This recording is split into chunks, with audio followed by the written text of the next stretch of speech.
Bapak Kepala Sekolah SDN Pasar Senen 1, yang saya hormati Dewan Guru dan beserta staf operator SDN Pasar Senen 1. Terima kasih kepada Bapak dan Ibu telah memberikan waktunya dalam menghadiri kegiatan saya pada hari ini, yaitu diseminasi penyebaran pemahaman dan penerapan pengalaman budaya positif.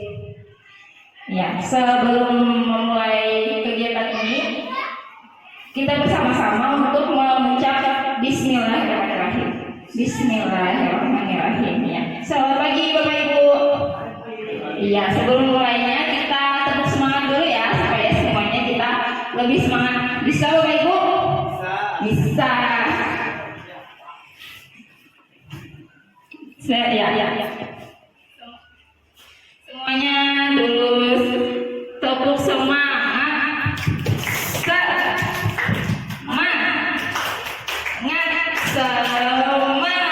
Iya, sekali lagi ya Bapak Ibu. 1, 2, 3.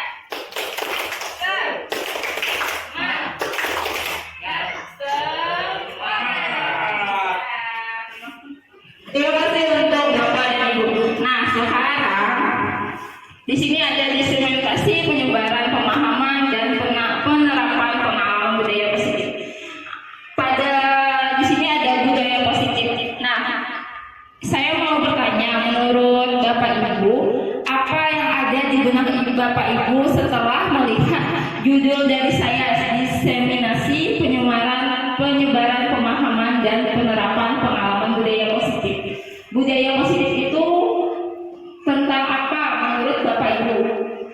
Ada yang bisa menjawab?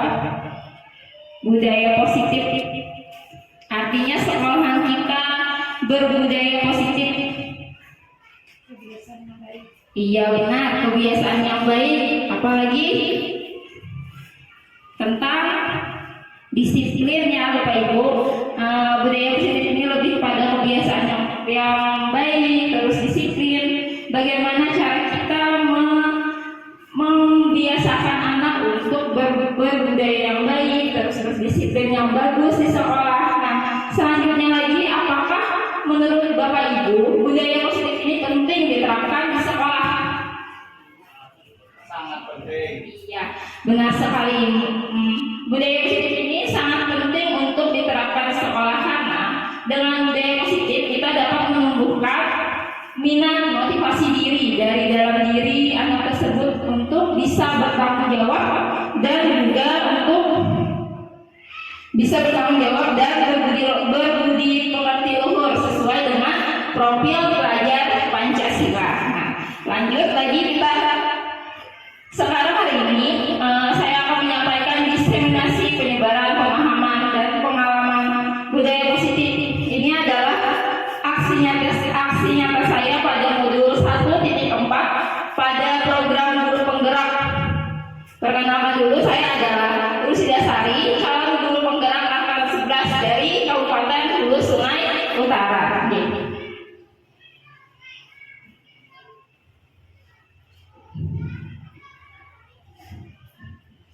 Lanjut saja pemahamannya, memahami teori kontrol dari Dr. William Gasser.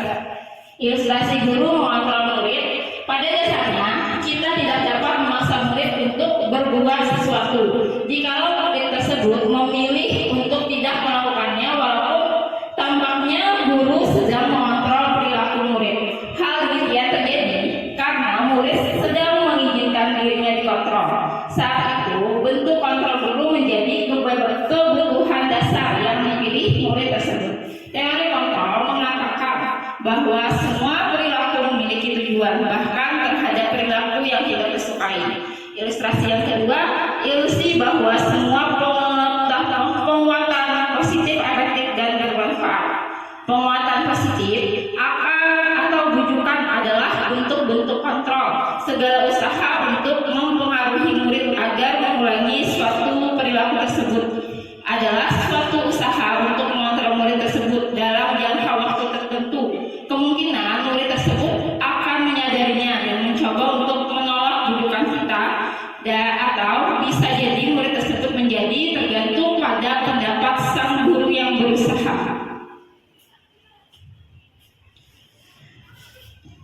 Yang ketiga, menggunakan kritik dan rasa bersalah untuk mengontrol murid menuju pada identitas gagal.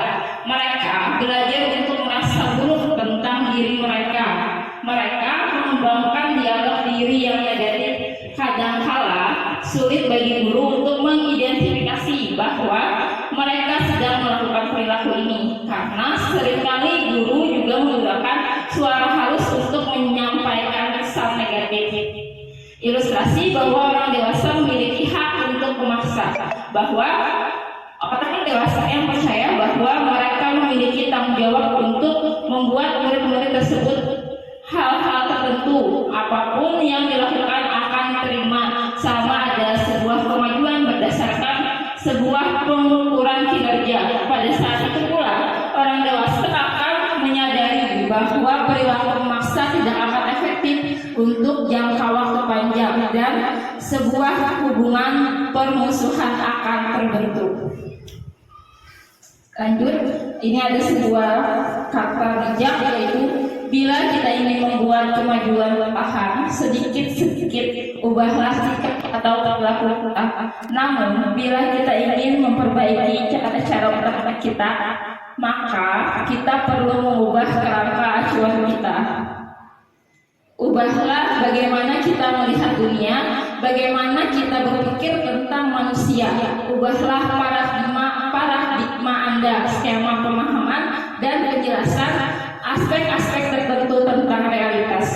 Ya, maksudnya di sini adalah bagaimana cara kita mengubah paradigma kita sebagai seorang guru, supaya bagaimana mengatur dan mengontrol murid agar murid menjadi lebih baik dan menyadari apa bentuk kesalahannya, apa saja yang perlu dia perbaiki untuk anak tersebut menjadi bertanggung jawab dan juga dengan membentuk karakter yang lebih baik. Selanjutnya adalah kerangka acuan menuju perubahan paradigma. Yang pertama ada teori kontrol. Teori kontrol ini adalah lebih kepada kita sebagai seorang guru, yaitu yang pertama, realitas kebutuhan kita berbeda. Setiap orang memiliki gambaran yang berbeda. Kita berusaha memahami pandangan orang lain tentang dunia. Semua perilaku memiliki tujuan. Hanya Anda yang bisa mengontrol diri Anda. Anda tidak bisa mengontrol orang lain. Kolaborasi dan konsensus menciptakan pilihan-pilihan baru. Terakhir, model berpikir menang-menang. Selanjutnya lagi ada stimulus respon. Yang pertama, realitas atau kebutuhan kita sama. Semua orang melihat yang sama. Kita merubah orang lain agar berpandangan yang sama dengan kita. Perilaku buruk dianggap sebagai suatu kesalahan. Orang lain dapat mengontrol saya. Saya bisa mengontrol orang lain. Pemaksaan ada pada saat bukan gagal. Yang terakhir, model berpikir menang kalah. Ini pada stimulus dan respon. Selanjutnya lagi yaitu makna kata disiplin. Kebanyakan orang akan menghubungkan kata disiplin dengan tertib, teratur, dan kepatuhan pada suatu peraturan. Pada disiplin juga sering dihubungkan dengan kata hukuman jika dia melanggar suatu kesalahan. Padahal itu sungguh sangat berbeda, karena belajar tentang disiplin positif tidak harus dengan memberi hukuman. Justru itu adalah salah satu alternatif terakhir, atau kalau perlu kita tidak menggunakannya sama sekali. Ya. Selanjutnya lagi masih pada disiplin dalam budaya kita, makna kata disiplin dimaknai menjadi sesuatu yang dilakukan seseorang pada orang lain untuk mendapatkan kepatuhan. Kita cenderung menghubungkan kata disiplin dengan ketidaknyamanan, atau misalnya adalah suatu paksaan kepada murid agar murid bersikap sesuai dengan aturan. Sebagai pendidik, tujuan kita adalah menciptakan anak yang memiliki disiplin diri, sehingga mereka bisa berperilaku dengan mengacu pada nilai-nilai kebajikan universal dan memiliki motivasi intrinsik, bukan motivasi ekstrinsik. Kalau motivasi intrinsik itu adalah motivasi yang baik. Kalau misalnya motivasi ekstrinsik lebih pada yang ada di luar dirinya, misalnya dia ingin mendapatkan penghargaan atau misalnya ingin dipuji oleh guru atau teman-temannya atau merasa dia hebat terhadap teman-temannya yang lain. Nah, di sini kita lebih mementingkan pada memiliki motivasi intrinsik, yaitu kesadaran pada diri anak tersebut. Bapak pendidikan kita, yaitu Ki Hajar Dewantara, menyatakan bahwa di mana ada kemerdekaan, disitulah harus ada disiplin yang kuat. Sesungguhnya disiplin itu bersifat disiplin, yaitu kita sendiri yang mewajibkan kita dengan sekeras-kerasnya. Tetapi itu sama saja, sebab jikalau kita tidak cakap melakukan self disiplin, wajiblah penguasa lain mendisiplinkan diri kita. Dan peraturan demikian itulah harus ada di dalam suatu yang merdeka. Dari Ki Hajar Dewantara, Pemikiran, Konsepsi, Keteladanan, Sikap Merdeka, Cetakan kelima 2013 halaman 470. Selanjutnya, nilai-nilai kebajikan. Nilai-nilai kebajikan kita sudah ada di dalam profil pelajar Pancasila. Yang pertama adalah beriman, bertakwa kepada Tuhan Yang Maha Esa, dan berakhlak mulia. Kedua, mandiri, bernalar kritis, berkebinekaan global, bergotong royong dan kreatif. Ini harus ada di dalam sekolah kita. Nah, selanjutnya lagi nilai-nilai kebajikan, The Virtues Project, yaitu proyek nilai-nilai kebajikan. Yang pertama, peduli, keterus-terangan, kebersihan, komitmen, belas kasih, percaya diri, belas kasih, bertujuan, tenggang rasa, gotong royong. Selanjutnya lagi, rajin, keberanian, kesantunan, kreatif, semangat, kedermawanan, kejujuran, dermawan, harga diri, rendah hati. Semua ini adalah nilai-nilai kebajikan yang kita tujukan kepada murid kita juga, dan juga kepada diri kita sendiri, misalnya kayak integritas, kebahagiaan. Kalau misalnya guru-guru itu harus bahagia supaya murid-muridnya juga itu bahagia. Keadilan, baik hati, kesetiaan, berprinsip, bersahaja, keteraturan, kedamaian, keteguhan hati, rasa hormat. Nah, rasa hormat contohnya kita juga harus memberi rasa hormat dulu kepada murid-murid kita, bagaimana kita menjadi teladan yang baik untuk murid-murid kita, dan akhirnya murid-murid kita juga dapat meniru apa yang sudah kita lakukan. Tanggung jawab, pengabdian, bijaksana, bersyukur, toleransi, percaya, lurus hati, ketegasan, dan yang terakhir adalah pengertian.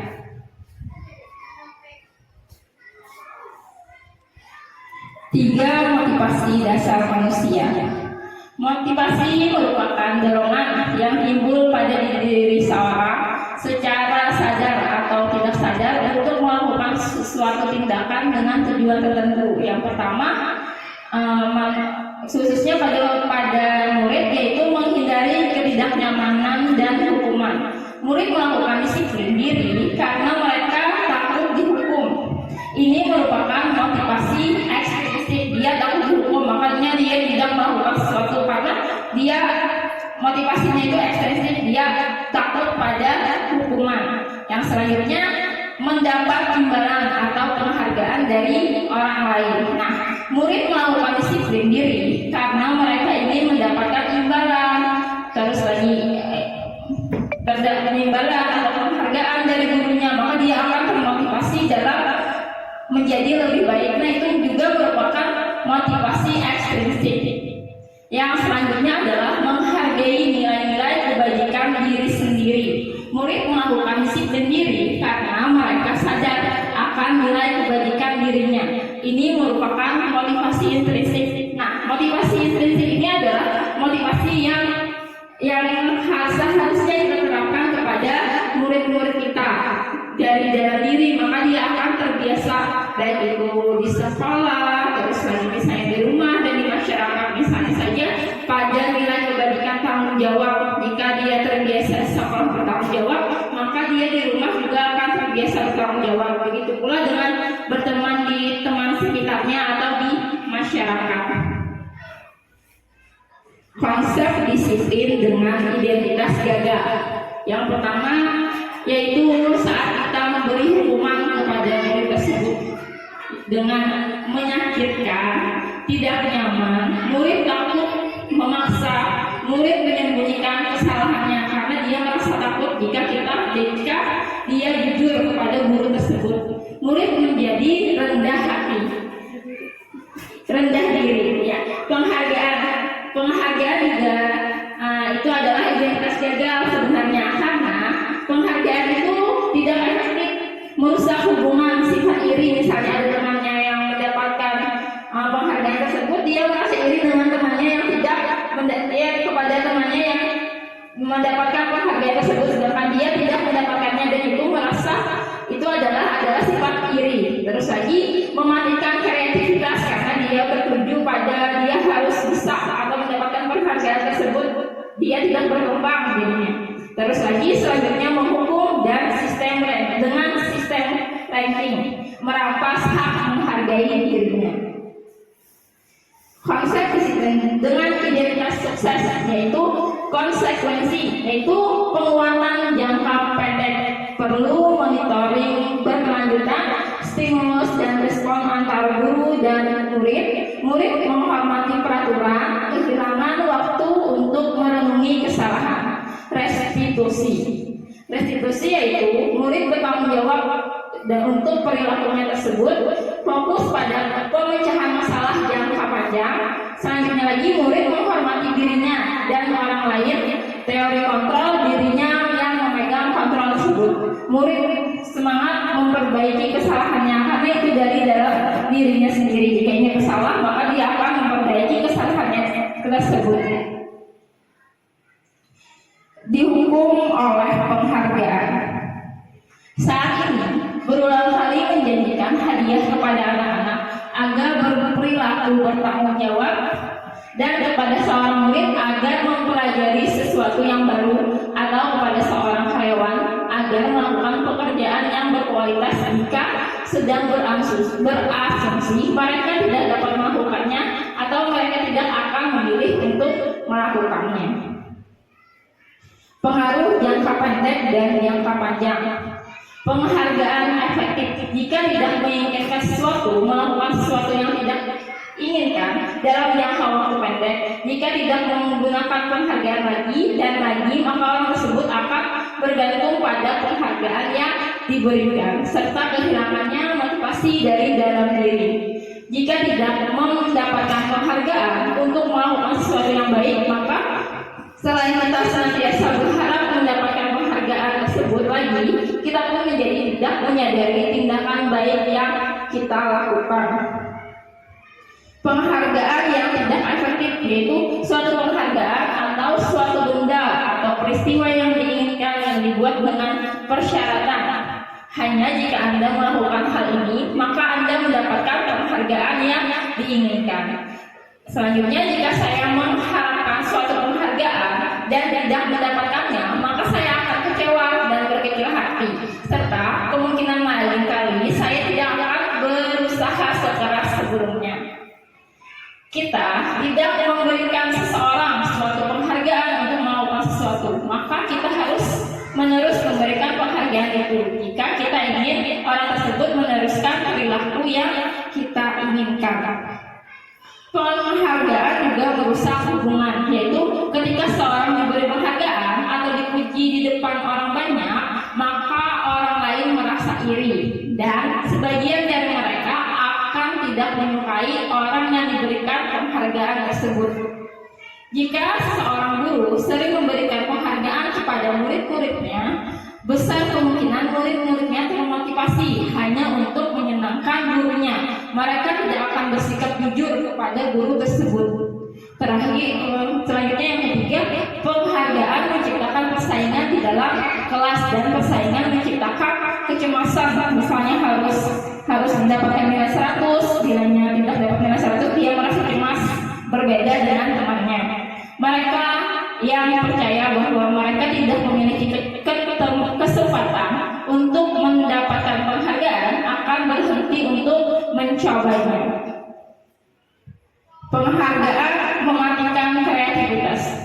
Murid-murid diminta berpikir mengenai hadiah atau penghargaan yang bisa mereka dapatkan bila berhasil menulis sebuah puisi. Kreativitas kelompok murid-murid ini menjadi berkurang dibandingkan dengan yang tidak diberitahukan tentang hadiah yang bisa diterima. Penelitian menunjukkan bahwa pekerjaan seni atau sebuah penulisan cerita menjadi kurang kreatif bila dijanjikan sebuah hadiah atau penghargaan. Yang terakhir, dalam tugas-tugas memecahkan masalah, para murid memakan waktu lebih lama dan memberikan jalan keluar kurang kreatif saat mereka dijanjikan suatu penghargaan. Penghargaan juga menghukum. Penghargaan menghukum mereka yang tidak mendapatkan penghargaan. Misalnya dengan sistem ranking, mereka yang mendapatkan ranking terakhir akan merasa paling dihukum dan pastinya yang pasti akan sangat malu. Yang kedua, memberikan penghargaan dan hukuman adalah hal yang sama karena keduanya mencoba mengendalikan perilaku seseorang. Selanjutnya, karena orang pada dasarnya tidak suka dikendalikan dalam jangka waktu lama, penghargaan akan terlihat sebagai hukuman. Jika suatu penghargaan diharapkan namun Anda tidak mendapatkannya, Anda akan merasa dihukum. Motivasi dari dalam diri, yaitu intrinsik. Saat seorang anak belajar untuk pertama kali menggabungkan huruf-huruf dan kata-kata, serta menyadari bahwa ia harus membaca, timbul pijar di matanya dan sebuah senyuman di wajahnya, anak tersebut begitu gembira bahwa ia telah mempelajari dan menguasai suatu keterampilan baru. Kesadaran akan kemampuan bahwa dia sudah dapat membaca sesungguhnya sudah merupakan sebuah penghargaan. Jika kita memberikan penghargaan kepada seorang anak pada saat itu sedang merasa bangga dan pencapaian dirinya, maka kita akan mengambil kegembiraan yang saat itu sedang dirasakan secara alamiah. Misalnya dia tidak bisa membaca dan akhirnya bisa membaca, itu adalah suatu penghargaan dari dalam dirinya, bangga itu kalau bisa membaca dan menulis. Restitusi, sebuah pendekatan untuk menciptakan disiplin positif. Sebagai seorang guru, ketika murid kita melakukan kesalahan, tindakan mana yang akan kita lakukan? Yang pertama, menunjukkan kesalahan dan memintanya melihat kesalahannya baik-baik. Kita biasanya apa saja kesalahan kalian? Terus lagi mengatakan, kamu seharusnya tahu bagaimana, kamu seharusnya bertindak. Kita yang mengontrol diri pada murid tersebut. Mengingatkan murid Anda akan kesalahannya yang sama di waktu sebelumnya. Jadi guru yang mengingatkan muridnya terhadap kesalahannya. Bertanya padanya, kenapa kamu melakukan sesuatu yang seharusnya tidak kamu lakukan? Mengkritik dan mendiamkannya. Selanjutnya, restitusi, sebuah cara menanamkan disiplin positif pada murid. Restitusi adalah proses menciptakan kondisi bagi murid untuk memperbaiki kesalahan mereka sehingga mereka bisa kembali pada kelompok mirip mereka dengan karakter yang lebih kuat. Restitusi bukan menebus kesalahan, namun untuk belajar dari kesalahan murid tersebut.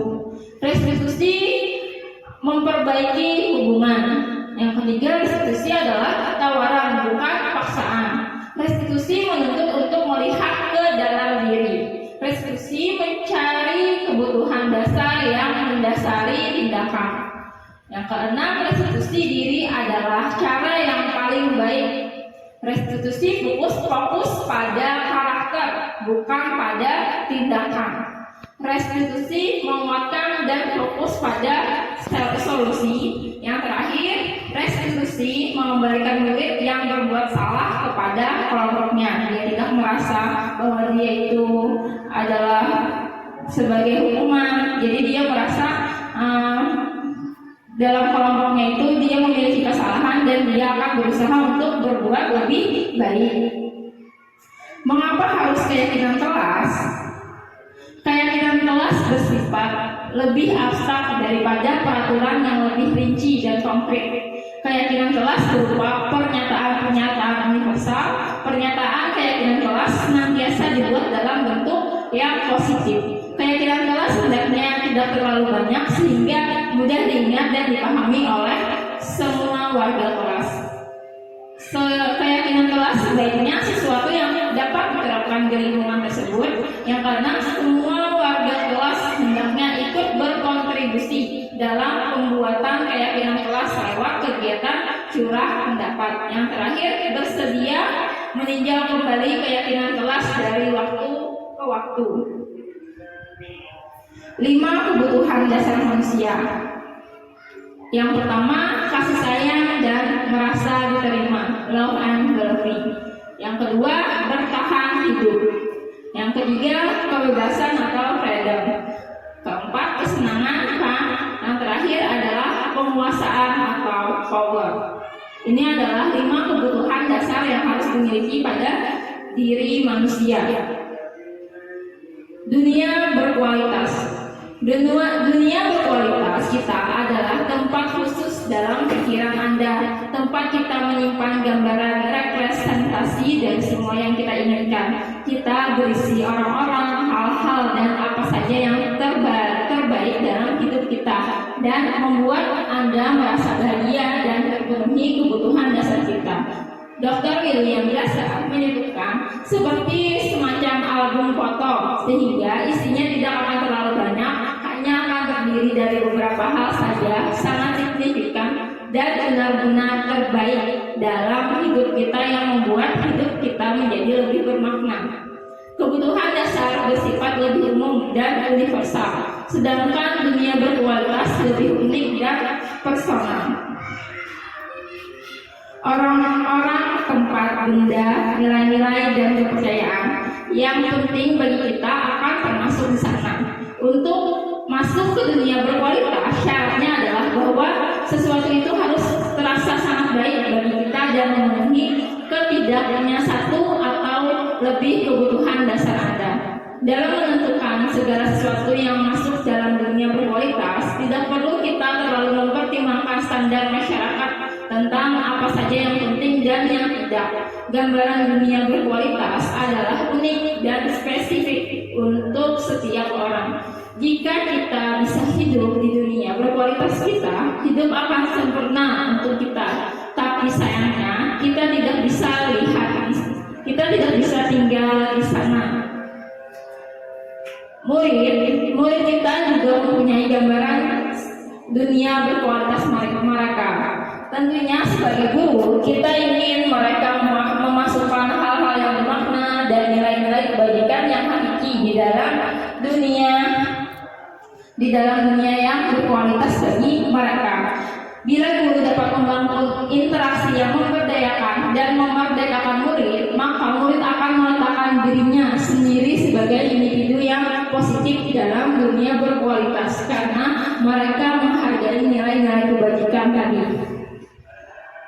5 posisi kontrol pada guru, yaitu sebagai penghukum, pembuat rasa bersalah, teman, pemantau, dan manajer. Nah, ini adalah beberapa posisi kontrol pada guru. Kita sebagai penghukum, misalnya kita menghukum anak-anak membersihkan WC ketika dia berbuat salah atau terlambat ke sekolah. Itu adalah penghukum. Terus lagi pembuat rasa bersalah, kita membuat dia merasa bersalah jika misalnya dia terlambat datang ke sekolah. Selanjutnya teman. Ini posisi kontrol diri pada diri kita, sama seperti murid, kita menempatkan diri kita sebagai teman kepada murid tersebut. Yang keempat, pemantau, yaitu kita memantau bagaimana perilaku pada murid tersebut. Yang terakhir adalah manajer. Manajer adalah bagaimana cara kita menyadarkan diri pada anak tersebut, bagaimana cara dia berperilaku, bertanggung jawab sesuai dengan profil pelajar Pancasila. Pada Bapak dan Ibu, kira-kira posisi kontrol yang mana yang masih ada pada diri Bapak Ibu? Kalau dari saya, biasanya saya masih menggunakan penghukum, juga pembuat rasa bersalah. Ya, bisa juga saya menggunakan pembuat rasa bersalah, tapi lebihnya itu pada penghukum. Misalnya ketika dia melakukan kesalahan, diminta untuk membersihkan sampah, membersihkan membersihkan halaman. Nah, itu merupakan salah satu contoh dari penghukum. Ini ada penjelasan tentang penghukum. Penghukum yaitu nada suara tinggi, bahasa tubuh, mata melotot, dan jari menunjuk-nunjuk menghardik. Terlambat lagi, pasti terlambat lagi. Lalu datang terlambat, kapan bisa datang tepat waktu? Tanyakan kepada diri kita, bagaimana perasaan murid bila guru berbicara seperti itu pada saat muridnya datang terlambat? Hasilnya, kemungkinan murid akan marah dan mendendam dan bersifat agresif. Bisa jadi, sesudah kembali duduk, murid tersebut akan mencoret-coret bukunya atau meja tulisannya.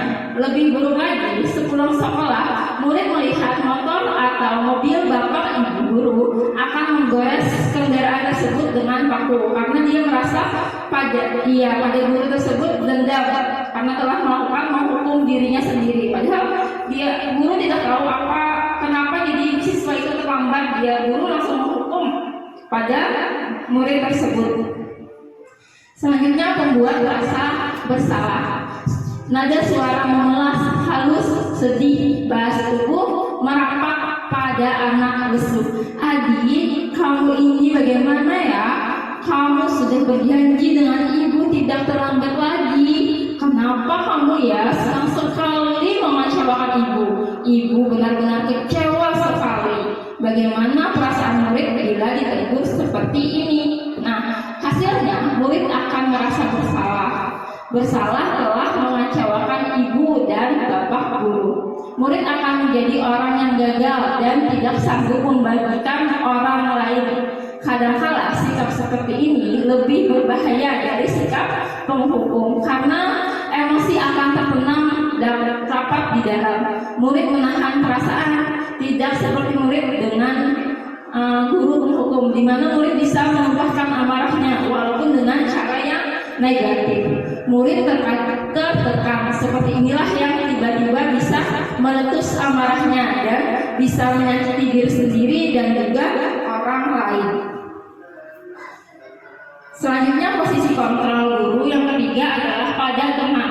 Suara nadanya ramah, akrab, dan bercanda sebagai bahasa tubuh merapat pada murid, mata dan senyum jenaka. Adi, ayolah, bagaimana sih kamu?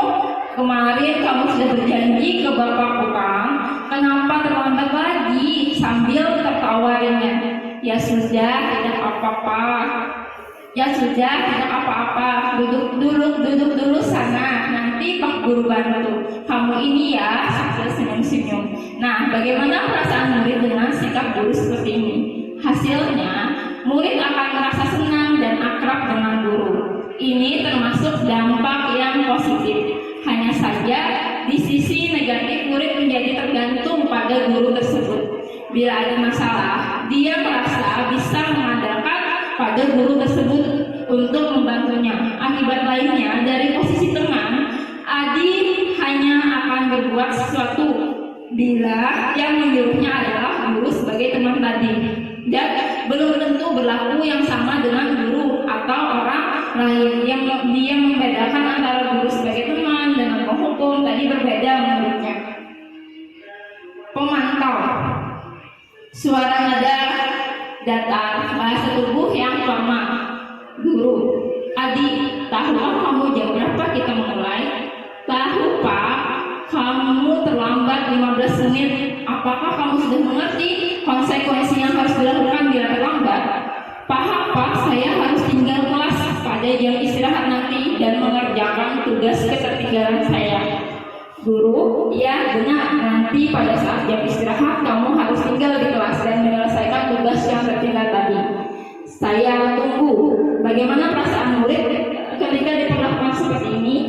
Hasilnya, murid memahami konsekuensi yang harus dijalankan karena telah melanggar salah satu peraturan yang ada di sekolah. Guru tidak menunjukkan sesuatu emosi yang berlebihan, menjadi marah dan membuat perasaan tersebut salah. Murid tetap dibuat tidak nyaman, yaitu dengan harus tinggal kelas pada waktu jam istirahat dan mengerjakan tugas. Guru tetap harus memantau murid pada saat mengerjakan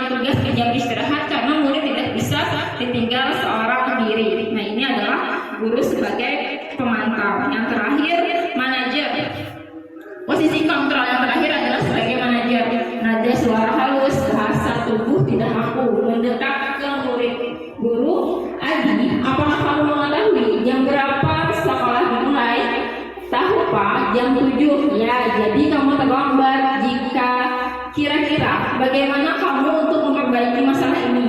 Saya tidak menanyakan teman saya Pak untuk mengejar tugas yang tertinggal.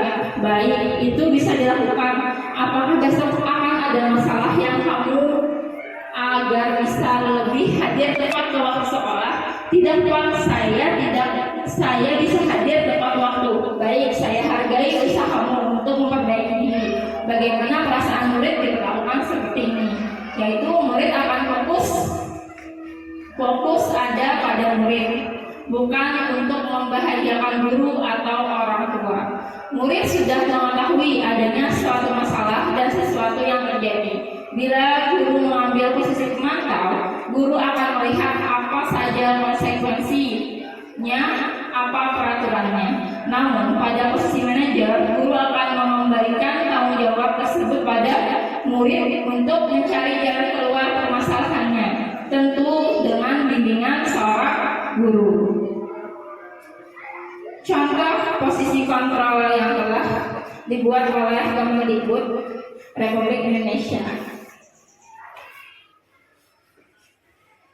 Saya buatkan dulu sebuah videonya posisi kontrol. Ini adalah sebuah contoh dari posisi kontrol. Yang pertama adalah menghukum.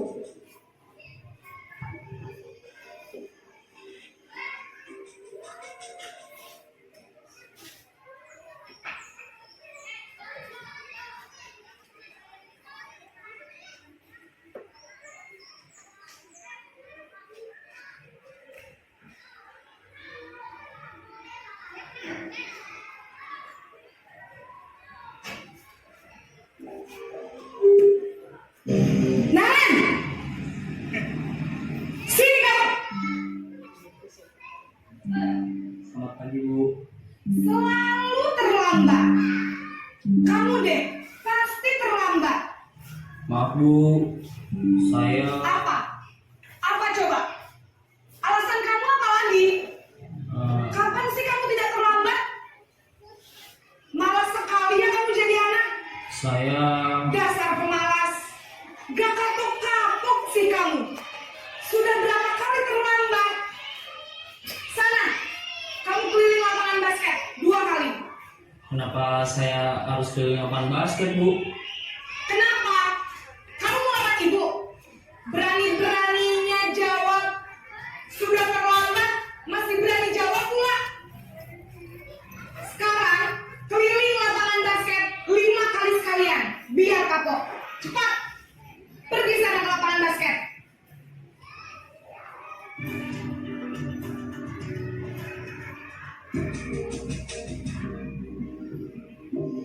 Selanjutnya posisi kontrol pembuat rasa bersalah.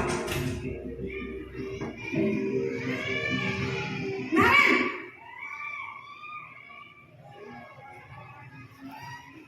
Selamat pagi Bu. Naren. Kamu kenapa terlambat lagi, nak? Ya Tuhan, Naren. Kamu senang ya bikin ibu susah ya?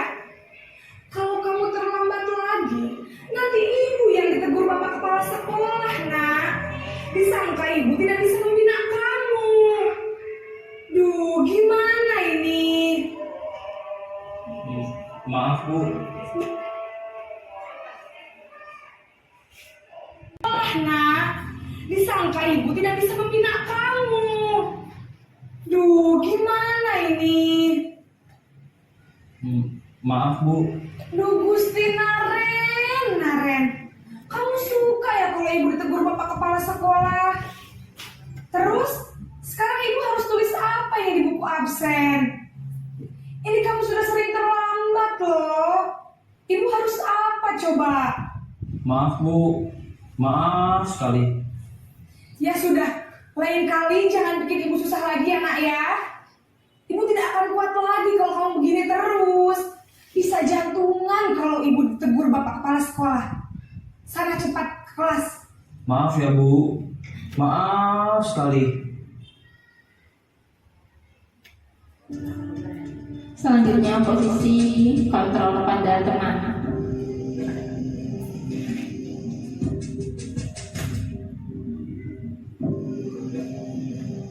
Naren,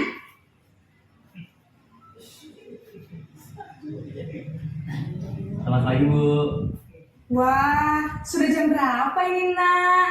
Terlambat lagi ya sayang. Iya Bu, habis ibu saya lupa bangunkan saya Bu. Kamu malah menyalahkan ibu kamu. Kamu bukannya anak yang larinya paling kencang. Kok terlambat sih? Iya Bu, saya memang terlambat bangun tadi. Jadi biarpun saya lari kencang, tetap gak kekejar Bu. Ya sudah sana. Nanti lain kali larinya lebih kencang lagi ya. Biar gak terlambat lagi. Bikin senang ibu. Demi ibu. Bisa kan? Bisa lah Bu. Ya sudah sana masuk kelas. Ibu beresin urusan absen kamu. Kamu ini ada-ada saja.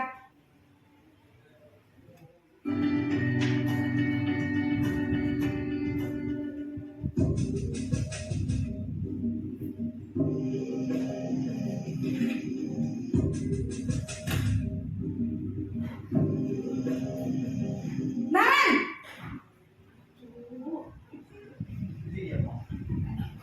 Selamat pagi Bu. Naren, apa peraturan sekolah kita tentang jam berapa kita harus masuk sekolah, nak? Kita harus di sekolah jam 7 Bu. Iya betul, sekarang sudah jam 7.20. Naren sudah tahu konsekuensinya jika terlambat hadir. Paham Bu.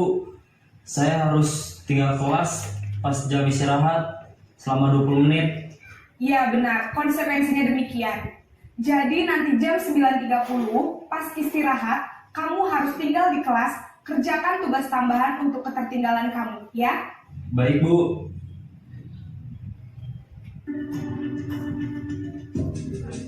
Selanjutnya adalah posisi manajer.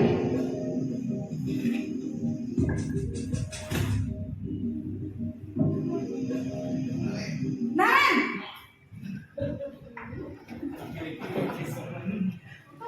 Selamat pagi Bu.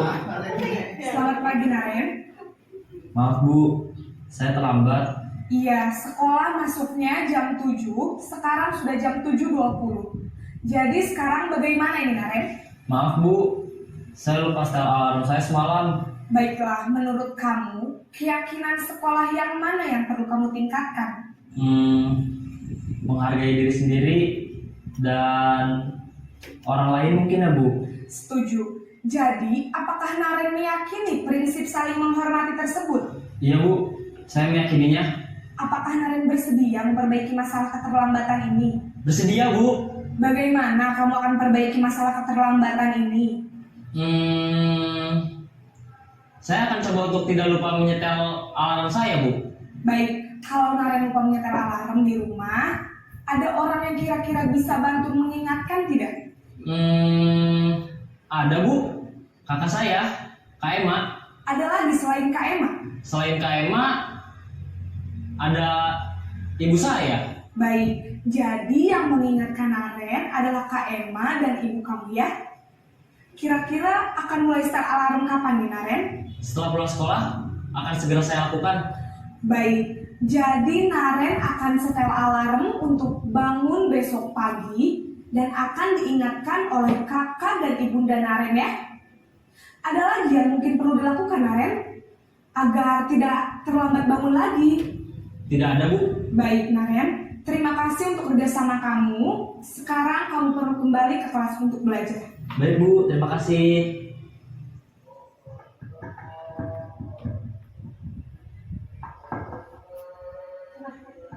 Ya, tadi kita sudah melihat bagaimana posisi kontrol kita, yaitu pertama tentang posisi kontrol kita terhadap bagaimana teman, terus lagi apa tadi Ibu, Bapak, tentang teman, posisi kontrol guru pada teman sebagai penghukum, sebagai manajer, sebagai rasa bersalah, dan yang terakhir sebagai pemantau. sebagai pemantau. Nah, masih semangat Bapak Ibu? Masih harus semangat. Nah, kita breaking dulu sebentar. Silahkan berdiri, mohon berdiri Bapak dan Ibu. Sebentar kita breaking dulu supaya merenggangkan otot-otot yang tegang jadi. Nah, mananya? Kita sama-sama.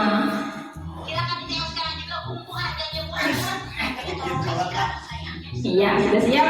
1, 2, 3 ya.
Terima kasih Bapak Ibu Guru, silahkan duduk kembali yang sudah mengantuknya.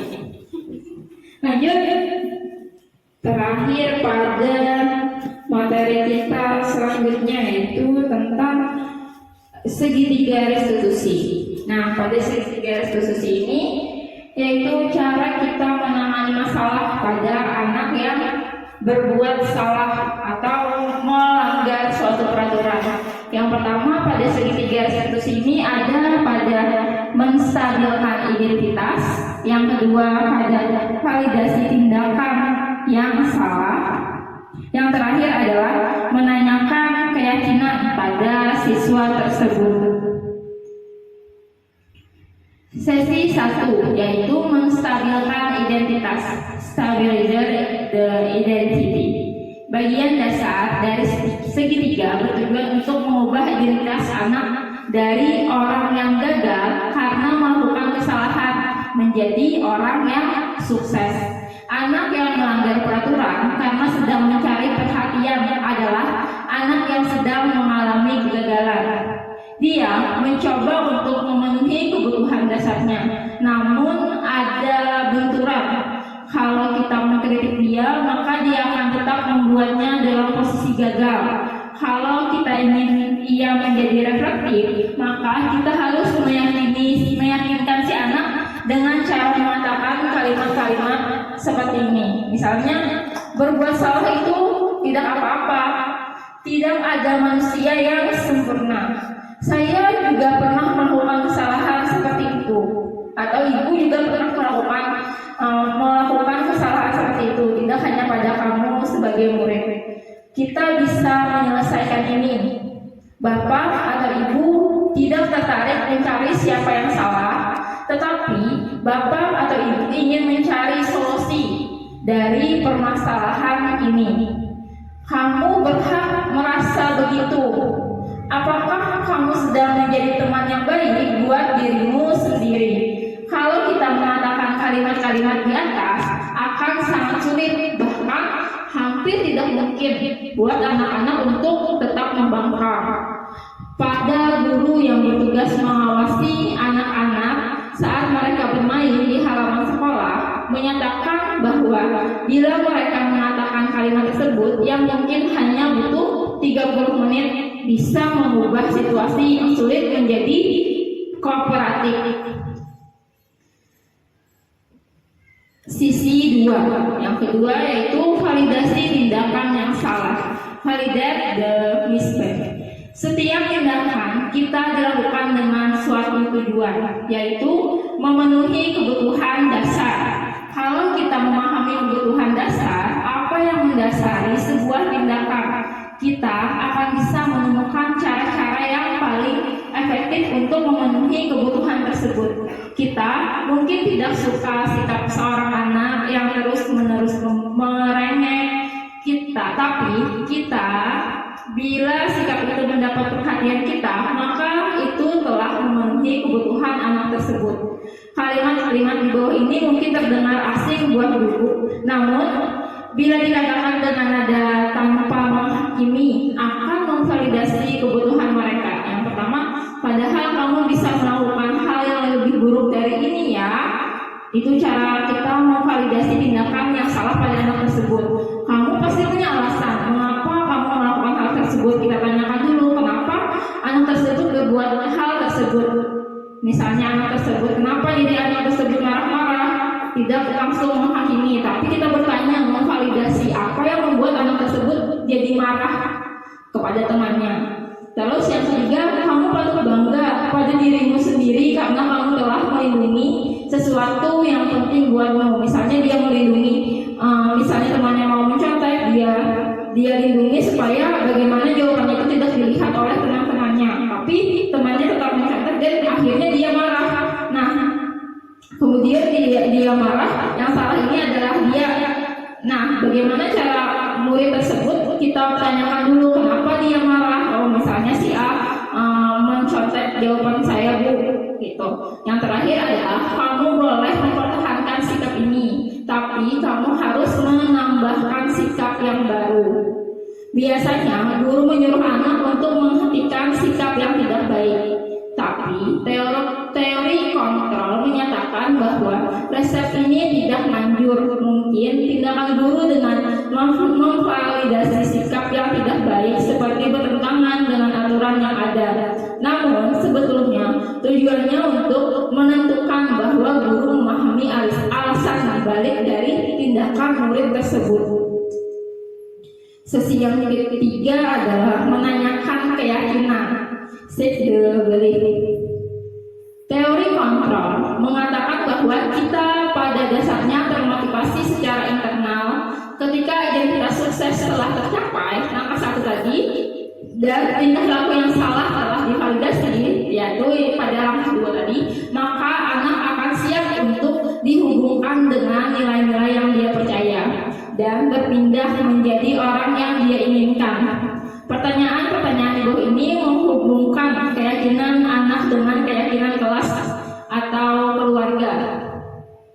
Yang pertama, apa yang kita percaya sebagai kelas atau keluarga. Yang kedua, apa nilai-nilai umum yang kita telah sepakati. Ketiga, apa bayangan kita tentang kelas yang ideal. Bagaimana kita cara menuntun anak supaya bagaimana membayangkan kelas yang ideal. Kamu mau jadi orang yang seperti apa? Nah, penting untuk menanyakan ke anak kehidupan seperti apa nantinya yang mereka inginkan. Apakah kamu ingin menjadi orang yang sukses, bertanggung jawab, atau bisa dipercaya? Kebanyakan anak akan mengatakan, ya, tapi mereka tidak tahu bagaimana caranya menjadi orang seperti itu, menjadi orang yang sukses tersebut. Nah, guru dapat membantu dengan bertanya, seperti apa jika mereka menjadi orang seperti itu? Ketika anak sudah mendapatkan gambaran yang jelas tentang orang seperti apa yang mereka inginkan, guru dapat membantu anak-anak tetap fokus pada gambaran tersebut. Keyakinan kelas biasanya ada pada setiap kelas, yaitu misalnya keyakinan kelas dan kesepakatan pada kelas, misalnya bagaimana anak tersebut supaya tidak terlambat datang ke sekolah, membuang sampah pada tempatnya, terus lagi bersikap baik terhadap temannya. Itu adalah keyakinan kelas yang dibuat di kelas masing-masing. Nah, sekarang ada video penerapan segitiga restitusi yang telah saya buat pada demonstrasi saya pada guru penggerak.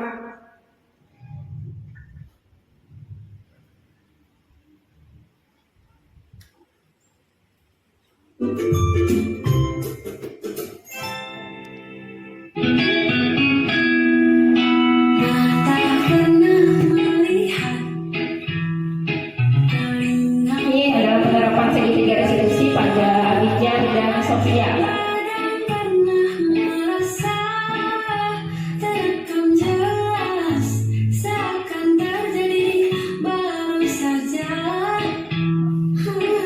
Stabil identitas, dan terakhir adalah validasi tindakan yang salah. Yang terakhir menanyakan keyakinan. Satu-satu pada istirahat Sofia membuang sampah bekas jajan sembarangan di depan kelas. Belum lagi. Pada kasus yang pertama, yaitu pada saat istirahat, Sofia membuang sampah bekas jajan sembarangan di depan kelas. Tak sengaja Ibu Cici melihatnya. Sofia tidak sadar jika ada Ibu Cici di belakangnya. Lalu Ibu Cici pun memanggil Sofia ke kantor.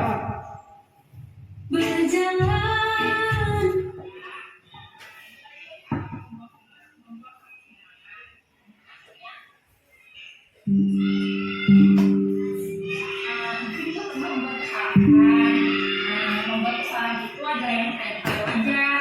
Iya, nah, terus apakah kebiasaan kamu itu bagus?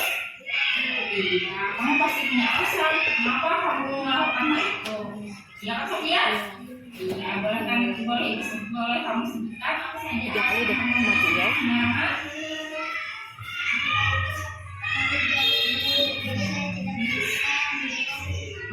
Terlalu jauh tempat sampahnya, jadi kamu membuang sampahnya sembarangan ya, Sofia.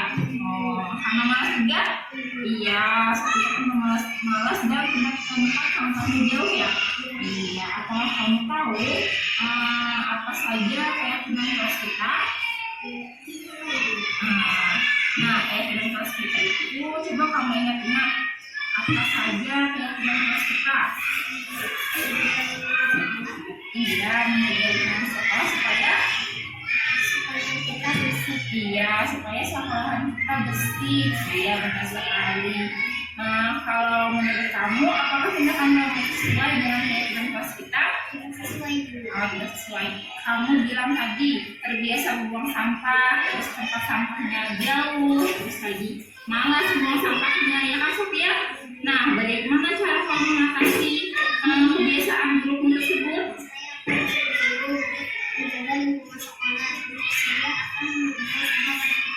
Iya, bagus sekali, Sofia. Ibu yakin kamu bisa melakukannya ya. Iya, nah baiklah, Sofia telah menyelesaikan masalahnya menghadapinya, yaitu tadi membuang sampah sembarangan. Dengan Sofianya berkomitmen untuk menjaga lingkungan sekolah supaya bersih dengan cara membuang sampah di tempatnya. Bagus sekali. Nah, Ibu hargai keputusan Sofia untuk selalu buang sampah secara komitmen ya. Ya, nah Jangan lagi diulangi kesalahannya. Sekarang kamu boleh kembali di kelasmu. Iya, sama. Selanjutnya adalah kasus 2, yaitu Abijah sudah beberapa kali datang terlambat sehingga banyak pelajaran sekolah yang tertinggal. Berikut adalah skenario-nya yang telah saya buat. Ibu sudah melihat Abijah beberapa kali terlambat ke sekolah. Ya, seingat ibu, Abijah sudah berapa kali terlambat ke sekolah? Iya, sudah 5 kali ya Abijah. Iya, baik. Jadi kesalahan itu manusiawi, tapi setiap orang itu pasti pernah melakukan kesalahan. Yang penting kita bisa belajar dari kesalahan tersebut dan berusaha untuk memperbaikinya. Ya, gimana? Setuju tidak Abijah? Iya, mari kita cari solusi sama-sama ya Abijah. Nah, Abijah kamu sering terlambat. Ya, pasti ada alasan kan kenapa jadi Abijah itu sering terlambat?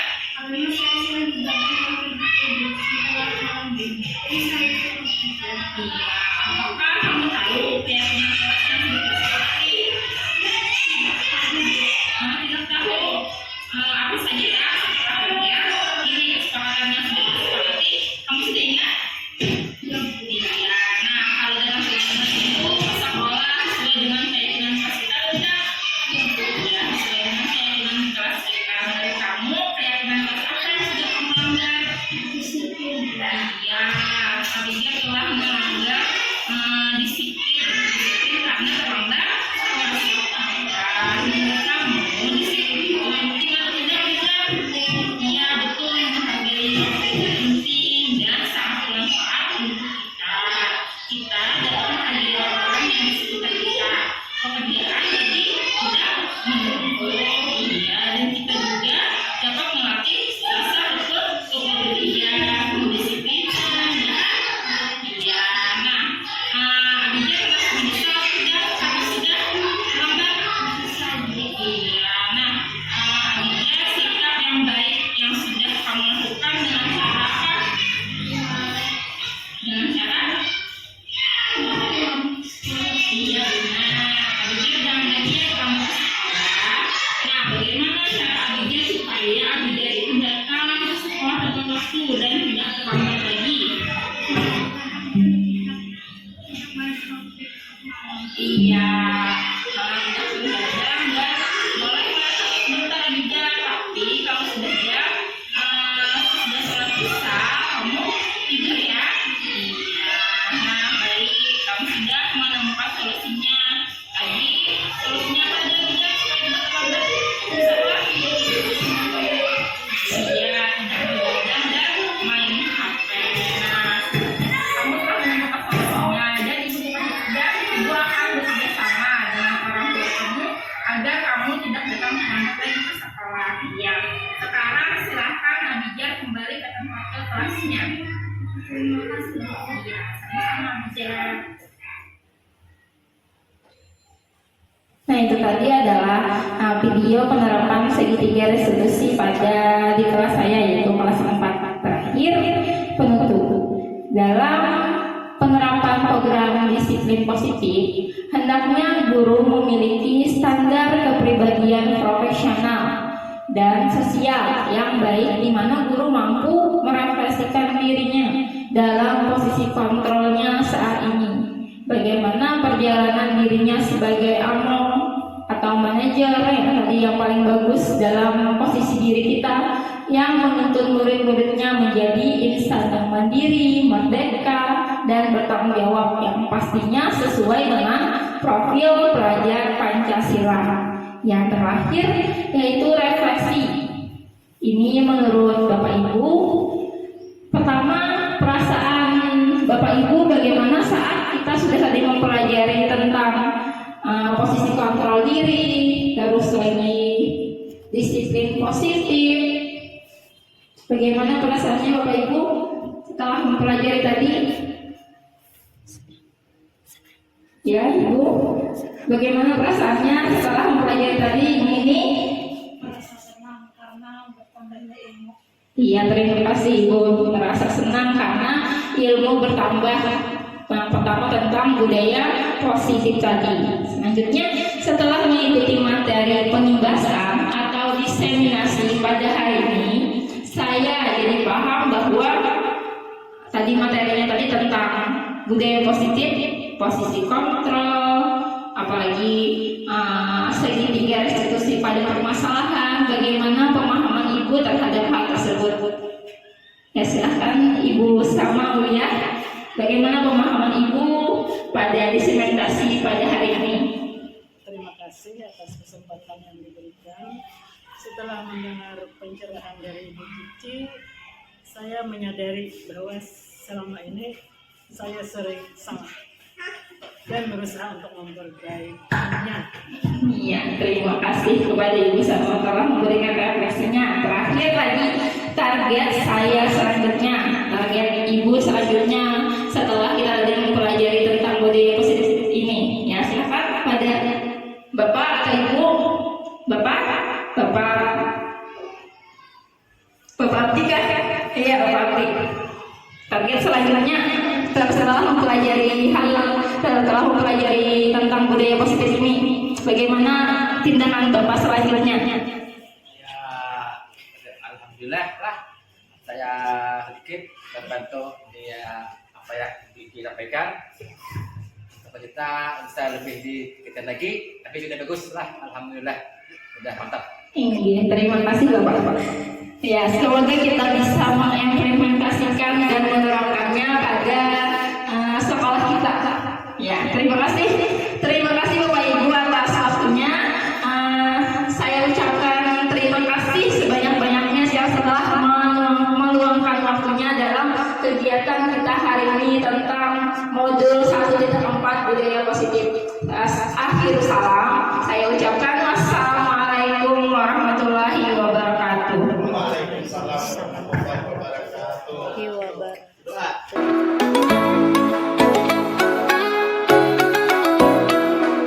Warahmatullahi wabarakatuh.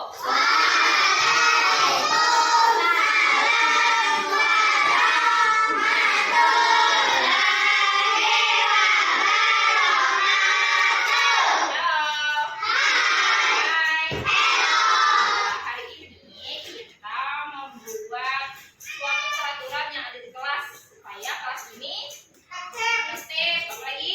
Bersih, apa lagi? Nyaman, rapi.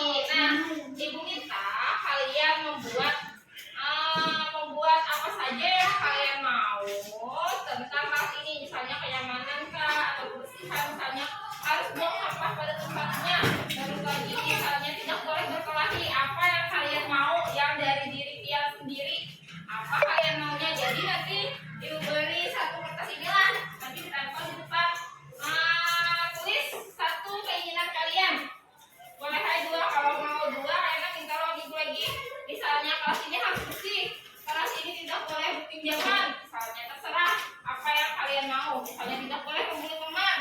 Nah, silahkan kalian tulis, dan kalau sudah ditulis nanti ditempel di tempel di papan tulis.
Oke, ya.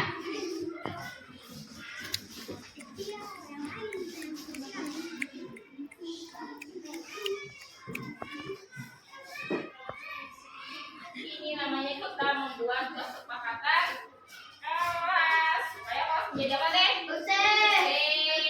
Tertib, aman. Bagus Pak Dek. Ada apa lagi? Udah, lagi kan? Ayo, boleh. Jangan dinamai salah. 2, 3, 4, 5, 6, 7, 8, 9, 10, 11, 12, 13.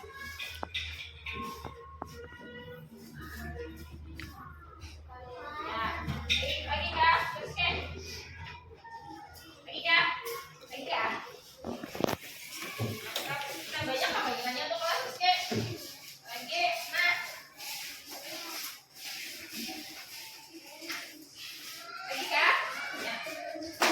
2 jikin, bisa 2 putih jikin makai.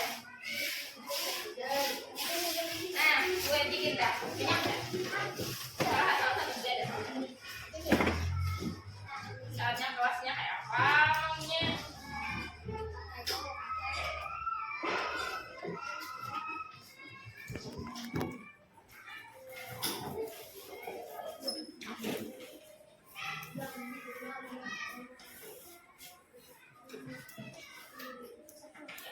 Oh, putih kak sudah 2 jikin sudah. Banyak deh kita. Ya, betul.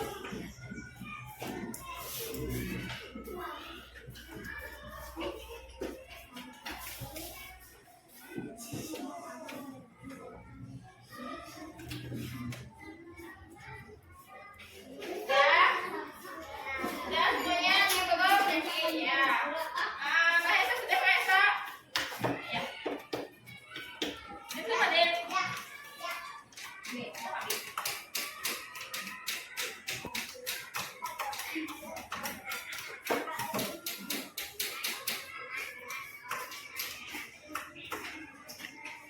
Ayo. Kita sambil kita kelompokan lah, ibu baca ya. Ibu baca dan kita kelompokan.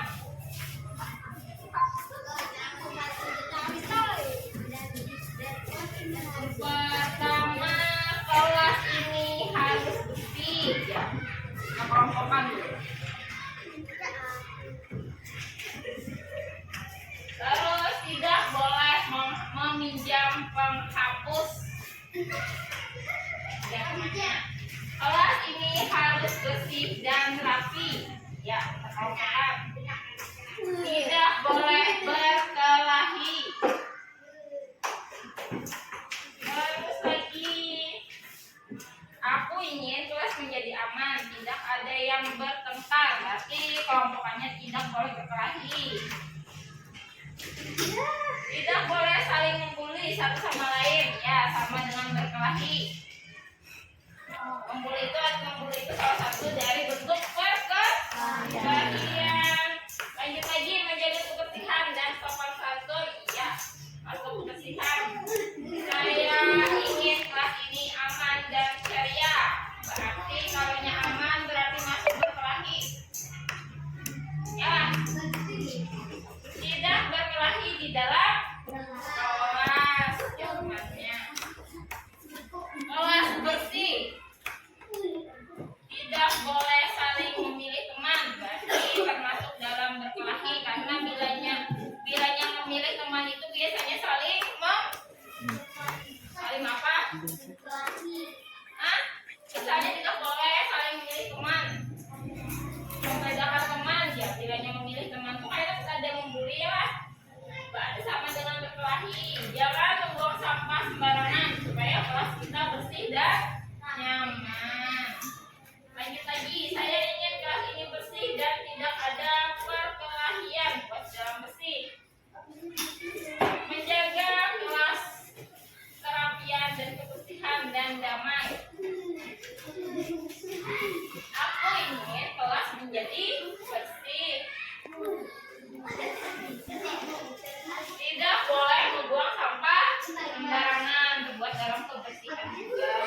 kelas juga.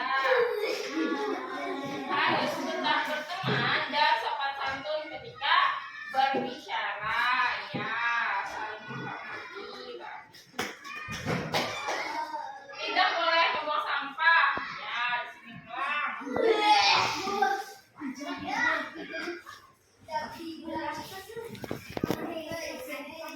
Kelas harus tertib. Tidak boleh ribut. Tidak boleh saling menuduh teman dan tidak saling merebut apapun.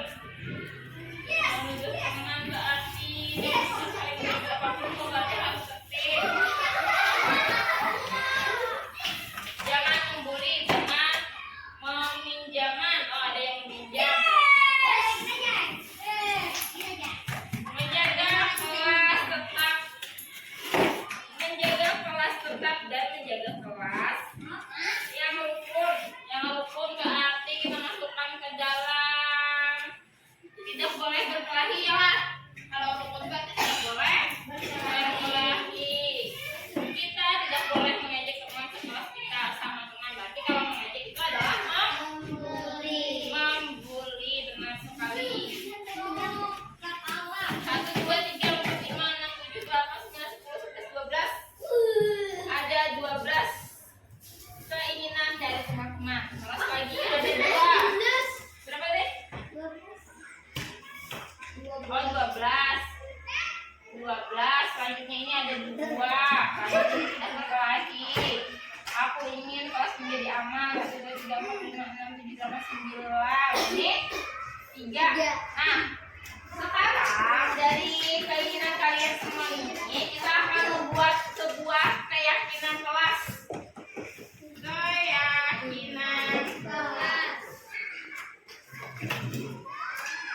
Keyakinan kelas itu adalah yang sepakat ini. Berarti bila kita mau keyakinan kelas bukan kita apa? Hah? Bila meyakini berarti berhampir harus. Kalian harus. Maka bila yakin di dalam diri berarti harus melakukannya. Ya. Kan bila kita di kelas kalian, keteraturan yang telah kalian buat bersama keyakinan kelas. Yang pertama tadi, kelas itu harus bersih, kelas itu harus rapi, menjaga kebersihan. Terus lagi kelas bersih, jangan membuang sampah di kelas. Saya ingin kelas ini bersih dan tidak berkelahi, menjaga kelas dan kerapian kebersihan. Aku ingin kelas menjadi bersih, tidak boleh membuang sampah sembarangan. Saya juga ingin kelas bersih dan aman, tidak ada sampah dan berserakan, tidak boleh membuang sampah di selokan. Nah, ini kita buat kalimat positif lah kan? Membuat kalimat positif dalam keyakinan kelas. Kalimat positif itu kalimat yang tidak menggunakan kata tidak. Misalnya tidak membuat sampah sembarangan, boleh menggunakan kata tidak. Terus lagi tidak boleh menggunakan kata jangan berkelahi. Buatlah kalimat yang positifnya, yang bagusnya. Yang pertama tentang sampah, kira-kira apa ya keyakinan kelas kita? Apa? Tidak boleh menggunakan kata tidak atau jangan. Berarti apa ya keyakinan kelas? Membuang sampah sembarangan. Ya, benar sekali, membuang sampah sembarangan. Ya, membuang sampah pada tempatnya. Misalnya tadi jangkauannya kada boleh membuang sampah di selokan. Di selokan itu tempatnya di mana sebenarnya? Iya, di tempat sampah. Tidak boleh membuang sampah di kelas, berarti membuangnya ke tempat sampah. Ini adalah kata positif, guys. Jangan menggunakan tidak dan jangan menggunakan kata jangan. Selanjutnya lagi, tidak boleh meminjam penghapus. Jangan meminjaman. Berarti apa? Ayo, tidak boleh menggunakan kata tidak. Apa ya kalimat positifnya ya? Menghormati guru. Apa? Selain itu, ayo, tidak boleh meminjam ya temannya. Kada boleh meminjam, tidak boleh meminjam penghapus. Terus jangan boleh dengan meminjam. Tanpa izin berarti kita harus belajar kade pinjaman penghapus. Kade boleh pinjaman berarti bukan kita apa? Membawa alat tulis. Iya, benar sekali. Membawa alat tulis sendiri. Nah, berarti mulai dari rumah sudah diingatkan supaya membawa barang-barangnya sendiri. Misalnya diingatkan untuk membawa apa tadi? Penghapus, pulpen, pensil, tip sendiri. Iya, warnaan sendiri. Di kelas juga ada pinjaman. Nanti kawannya tuh karena ada pinjaman tuh ada memperlihatkan. Jadi kawannya itu rasa ada mau lagi meminjamkan. Soalnya ini kalau memakai bisa merusak. Lalu tidak memberikan kepada temannya ya. Nah, jadi kesempatan kelas kita yang kedua adalah membawa alat tulis sendiri. Karena itu wajib harus dibawa sendiri. 3. Yang ketiga ini ada 9 orang yang berpendapat tidak berkelahi. Aku ingin kelas menjadi aman, tidak boleh saling membuli. Saya ingin kelas ini aman, tidak berkelahi, tidak boleh saling membuli teman. Harus tetap berteman dan sopan santun ketika berbicara. Menjaga kelas tetap rukun. Kita tidak boleh mengajak teman. Berarti apa ya? Kalimat yang positifnya sesuai dengan keyakinan kalian. Ya, berarti kalian apa? Saling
ketua kelas yang menandatangani.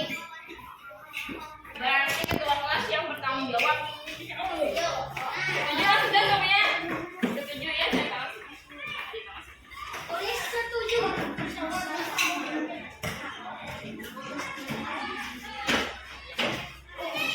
Halo. Hai. Halo. Tepuk semangat ya.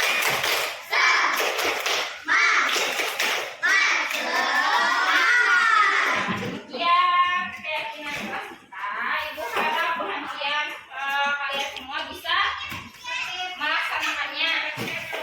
Pertama membawa sampah, menjaga keamanan, buang sampah pada tempatnya, terus membawa alat tulis dari rumah ya. Demikian. Wassalamualaikum warahmatullahi wabarakatuh.